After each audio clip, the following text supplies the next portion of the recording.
Olá, estamos iniciando nossa quarta aula dessa disciplina de Educação, Trabalho e Cidadania.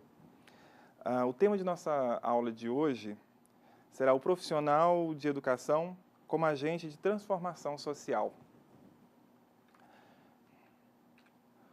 Os nossos objetivos nesta aula serão compreender as diferentes relações da educação no contexto social, onde se deve priorizar a construção do conhecimento pautado na valorização do ser humano. E ainda, reconhecer o profissional da educação como um agente direto de transformação social. Para iniciarmos a nossa conversa sobre essa temática, nós vamos discutir dois pontos, né?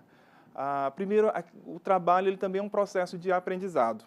E nós vamos entender o trabalho aprendido na imersão no ambiente social e o trabalho aprendido pelo processo de escolarização. Nesse primeiro caso, o trabalho ele acontece no meio em que estão alguns profissionais. Vamos tomar como exemplo os agricultores, os pescadores. Esses profissionais, eles vão aprender, né, eles vão estabelecer uma relação com o trabalho durante toda a vida. Então, eles vão aprendendo com a sua família, né, geralmente isso também é repassado por membros de uma comunidade. Então, isso vai sendo construído, vai sendo aprendido na medida em que eles crescem e que convivem, né, com os demais. Então, muitas vezes esse aprendizado ele dura a vida inteira.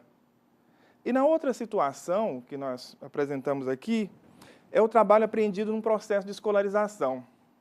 E nesse aí, eu acho que a função do magistério ele se encaixa muito bem, né? O magistério ele é um aprendizado mais ou menos longo, né, já que nós estamos tomando como exemplo esse caso, que ele tem a finalidade de oferecer conhecimentos teóricos e preparação para um trabalho que será realizado posteriormente. Claro que é sempre necessária uma interação entre esse trabalho e uma prática, né, e a prática, na verdade. Então, a escola termina sendo aí um espaço de formação para o trabalho também. Mas qual o papel social desse professor, né, desse profissional do magistério? Colocamos também duas questões. Primeiro, os profissionais da educação eles necessitam repensar constantemente o seu papel, né? Por exemplo, isso também se dá pela própria organização do curso de pedagogia, né? O curso de pedagogia acho que é uma situação para a gente pensar. Ele foi regulamentado em 1969, então nós estávamos em pleno período militar. Daí, isso também termina nos remetendo, né, nos faz pensar um educador mais passivo, né, mais apático, mais preocupado com a questão técnica, né, do que necessariamente com uma discussão mais política. Com um agir totalmente desvinculado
Além disso,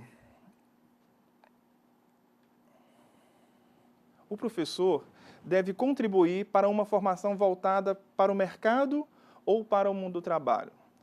Esse é um outro ponto de grande discussão que nós trazemos, né, para uma reflexão aqui. Para quem que o professor deve formar? Para o mercado ou para o trabalho? A Cássia Coenze, que é uma das autoras que a gente tem discutido muito durante essa nossa disciplina, ela traz algumas reflexões quanto a isso. No primeiro caso, né, a perspectiva da formação para o trabalho nos remete a uma formação de mão de obra.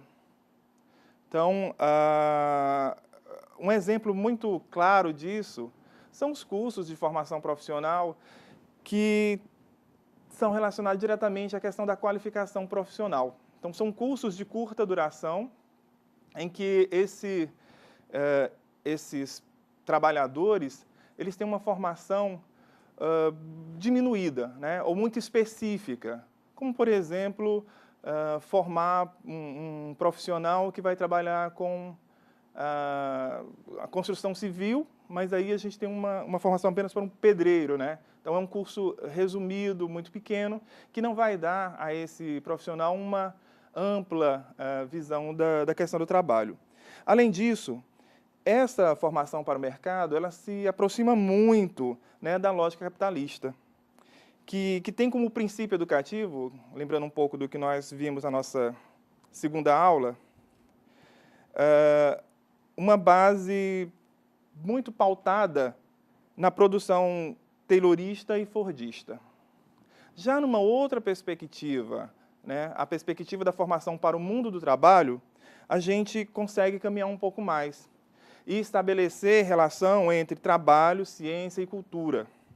Além do mais, surge aí um novo princípio educativo, em que o projeto pedagógico, por meio do qual a sociedade pretende formar os seus intelectuais trabalhadores e os cidadãos produtores, para atender às novas demandas postas por essa sociedade globalizada. E aí a globalização da economia, né, e da própria reestruturação produtiva. Então, há uma atenção especial para a formação de um profissional, de um educando, de um aluno, que vai numa perspectiva de mundo do trabalho. Daí, nós apresentamos aqui alguns pontos que nós consideramos interessantes, né? Isso levando em consideração o papel desse professor.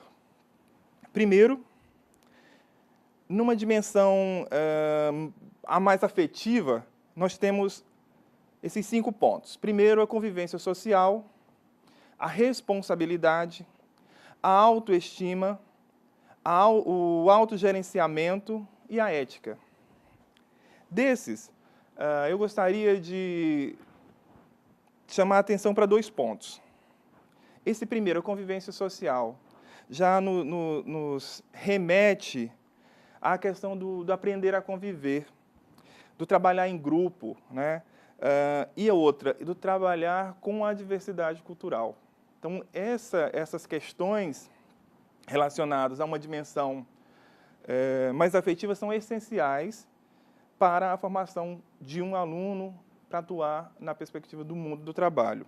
Além disso, um outro ponto importante que entra aqui é o desenvolvimento para a liderança, né? Então, desenvolver nesses educandos o exercício da liderança. Além disso, nós trazemos um outro ponto. Desculpa. Mobilização de conhecimentos, de habilidades, de experiência e da intuição. Resolução de situações problemas. Trabalho com a diversidade cultural. Participação como membro de uma equipe. Administração de recursos. Nesses elementos aqui, a gente percebe uma relação muito mais próxima do saber agir, do saber fazer, do saber pensando, né? Fazer pensando. Nessa perspectiva, a gente chama atenção para essa administração de recursos, né? Administração do tempo, administração financeira, né, de materiais, de instalações e de recursos humanos. Então, esses elementos são também fundamentais para essa formação. Além disso, outros aspectos também são importantes, como a concepção de um projeto, a ampliação dos conhecimentos, habilidades psicomotoras, estabelecimento de relações entre programação e execução, finalização de um produto. Esses elementos aqui se relacionam bem ao saber fazer, né? A uma questão mais psicomotora. Daí, dá a esse educando uma perspectiva de todo, né? Pensar o projeto, pensar na execução desse projeto, pensar nos resultados e no produto desse projeto. Então, isso é também fundamental. Por fim, nós temos uma outra perspectiva, que é a formação, a perspectiva do conhecimento científico, técnico, tecnológico e os conhecimentos gerais. Daí, a gente percebe essa relação que nesse processo educacional nós teremos de um conhecimento da área específica desse trabalhador, né? E também conhecimentos gerais. Quer dizer, a educação ela permite não só uma formação específica para um campo de trabalho, mas também ele traz outros elementos da cultura que são essenciais. Então, nesse contexto, o professor deve contribuir para a articulação entre saber para o mundo do trabalho e saber para o mundo das relações sociais, privilegiando-se conteúdos demandados pelo exercício da cidadania, que situam nos terrenos da economia, da política, da história, da filosofia, da ética e assim por diante. Então, acho que o elemento fundamental que nós temos que ter claro é que os professores devem contribuir verdadeiramente para a articulação, né, do mundo do trabalho e o mundo dessas relações sociais. Esse processo, né, de formação vai ajudar, aliás, ele tem que intervir diretamente, permitindo que esses alunos, da mesma forma em que eles recebem conhecimentos, né, eles também possam atuar criticamente em seus contextos sociais. Então, ter uma postura, né, ética, política, enfim, que atenda todas essas demandas aqui. Por hoje, nós encerramos nossa aula. Nos encontramos no nosso próximo encontro, na nossa próxima discussão. Muito obrigado.